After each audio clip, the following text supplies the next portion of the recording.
Hey y'all, I'm Sierra. Welcome to BizTalks. If you are new here, I want you to subscribe. I have a thing where I tell you, don't think about it, just do it. And if you're still thinking about it, you took too long. Subscribe. Welcome to my channel. What we do here is we talk, we have good conversations about business. So we are about to get into what you should be doing or thinking about if you want to start a business in 2024. But when we talk, we have a good time. So to have a good time, we bring a drink of choice. It can be water, it could be tea, it could be wine, it could be champagne, it could be whatever you want to get into to talk business. But for me today, I am drinking some Prosecco. I drank this on the last video. This is Via Ray's Prosecco by Issa Rae. I had some left, so I didn't open anything new. I'm still drinking this, and it's good. I like it. It tastes like, to me, it tastes like orangey and like green apple-y. And it's dry, but it's good. I like it. So let me know what y'all drinking and let me know if y'all ready to talk, because I am. Now, I will say this. If you want to start a business in 2024, if you want to start a business in 2028, if you want to start a business in 2042, why am I doing this? The timing really does not matter. What matters is what you should be considering when starting a business. So when I'm thinking about rolling something out, I have like two phases. And I actually just went through this for something that I'm planning on launching. So the timing is perfect. But there's like this planning phase, or this rough draft phase. And then there's this execution phase. And so it's really about 8 things that I'm going to give you to consider if you want to start a business in 2024. 3 from the planning rough draft phase, and then 5 from the execution phase. So number one, the first thing that you should be doing is asking yourself why you want to start this business. Because what's going to happen is, 1, it may not take off. It can. I believe that God moves fast. Sometimes he moves slow. It's all about us and what we need to learn for the journey that we're on. So it's definitely possible that your business can take off the first day out the gate. But you need to have a conversation with why you want to start this business. Because when things don't go the way you want it to go, when things get hard, when things don't make sense, when you can no longer see the whole board, you can only see the piece in front of you, you need to understand and consider why you starting this business. Your why is going to carry you through. Should you pay for a trademark? A trademark is upwards of $1,500 to $2,000, depending on where you live. I've seen trademarks run $3,000. Why are you starting this business? Because your why is going to heavily influence whether or not you pay to secure your brand, to secure your name and rights. Your why is going to heavily influence why you're doing what you're doing and how you are doing what you're doing, how you show up in your business, how serious you treat your business. Number 2, you really need to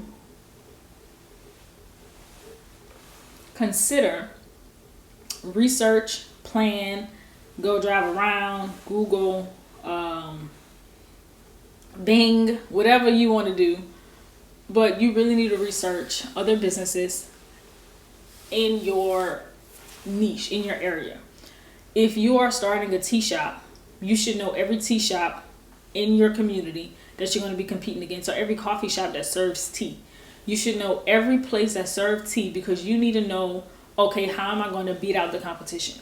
So you heavily need to do your research. You need to do a business plan. This is also number 2. When I say you need to do a business plan, your business plan doesn't have to be like this super strict document. It's not an assignment for school. Don't think that your business plan is something that you need to get perfect. It's really just a guide for you, so that way you can map out your strengths, your weaknesses, your opportunities, your threats, the whole SWOT analysis, but also your competition, your marketing. What are you like? How are you going to go about doing? Are you going to post content?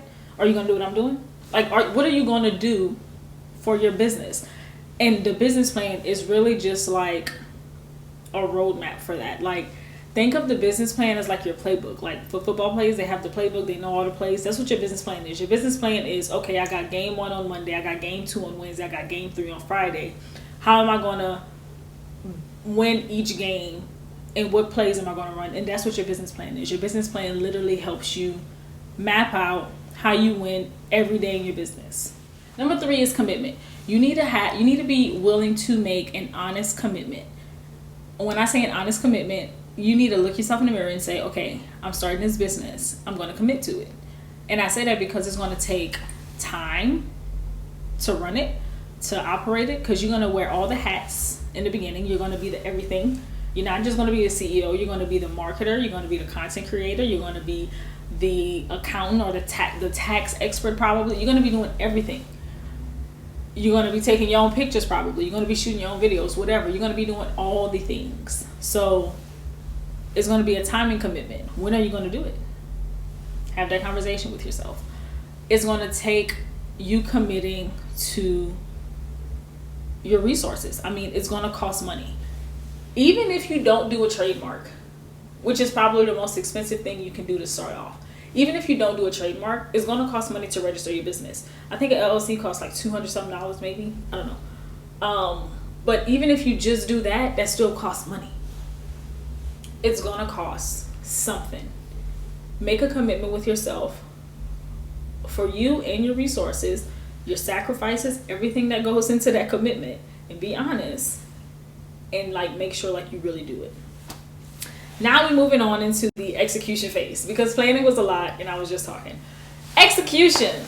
There are about 5 things that I would really consider here. The first thing that I would say, consider a business address. I'm not saying you need to go out and get a physical office location. That's 100% unnecessary. But I would say that you should consider some type of address that you could use as your business address. I know I use UPS. UPS, you could do a private mailbox, and it goes all of your packages and your mail goes there. When I had my boutique, and this was in 2019, that's what I had used. All of my clothing from wholesale would go to UPS and I would go pick it up. So that's a good option. And the reason I say that first as number 4 of 8, because moving on to step 5, registering your business, everything that you're going to do with the Secretary of State's office, with the United States trademark office, all of it is going to be public. So your address is going to be public. You probably don't want your home address on your documents online for people to find and see and pull up on you.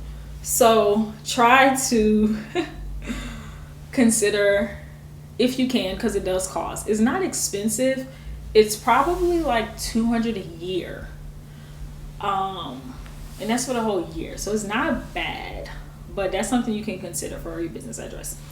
Number 5, register your business.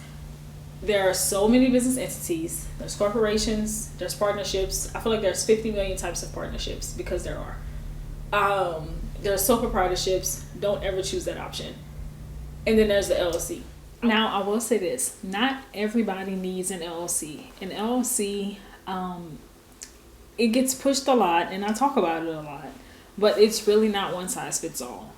It really just depends on you, your business, what you're doing, and it's one of those things that you just kind of have to sit with a professional or do your own research to figure out what's best for you. I will say for most businesses, for most people starting out, an LLC will do everything that you need it to do. So you can rest assured that it's an official business that you would register with your Secretary of State's office. You can get a business bank account. It's not necessary for you to do DBA, doing business as. You would also still be able to start building your business credit. And then probably the most important thing is it would give you some liability protection. So you wouldn't be personally responsible for the debts of your business. Someone can't go after you personally. Unless, and I will get into the unless in a second. Number 5, register for your EIN. It's super simple. It takes no time. It's one of the simplest things you can do. So you're definitely going to want to do that. Also, you need to open a business bank account. This is where the unless comes in. As soon as you decide you want to do a business, start researching banks, credit unions that offer business banking. banks that offer business banking, because you're going to need a business bank account, because you cannot commingle funds. Commingling funds means that you can't use your business money for your personal self, and you can't use your personal money for your business self. Why can't you do this? Because your business is supposed to be a separate entity from you. That's what allows that liability protection. If there's no separation between you and your business, then guess what? Y'all are one and the same. That means that's the unless. That means that they can go after you personally, even if they're going after your business, because you've proved to the world that you are your business. And so you have to maintain that distinction. You have to maintain that liability protection, and you maintaining your liability protection is on you. So make sure that you are very careful with that. Find business bank account. Finding a business bank account isn't hard. You can find one that will help you build your credit as well. They have a lot of business bank accounts that's free if you maintain a minimum of $500, and then they have some that's just free. So do your research. I wouldn't suggest paying for a business bank account. It's not necessary when starting out. Last on the list is your trademark. I talked about trademarking a good bit, but I will say this. It's imperative. It is extremely important that you get a trademark. Why? Without going too much into trademarks, because I don't want this video to be too long. This is really just things that you should consider before you start and before you launch your business. But your trademark is going to secure your name. It's going to give you intellectual property rights for your name, your slogan, your phrase, your logo, whatever it is, that will, you would own it. No one else could use it. If you find someone else using it, you can send them something called a cease and desist letter, and they would have to stop using it. You can sue for infringement. You can license your name to allow someone else to use it and get paid from it. So it puts you in a better position. It's really an asset for your business. If someone ever wanted to buy your business, having your intellectual property in order is an asset for any acquisition or any merger. So that's something that you really want to look into. And it could also include copywriting, be it your course, your song, anything that's your intellectual property. You're going to want your intellectual property protected. So yeah, that's the 5-ish, I think that was 5 steps in the execution phase. So those are the top 8 things that I would do and consider if I was starting a business in 2024. It's all about playing the long game.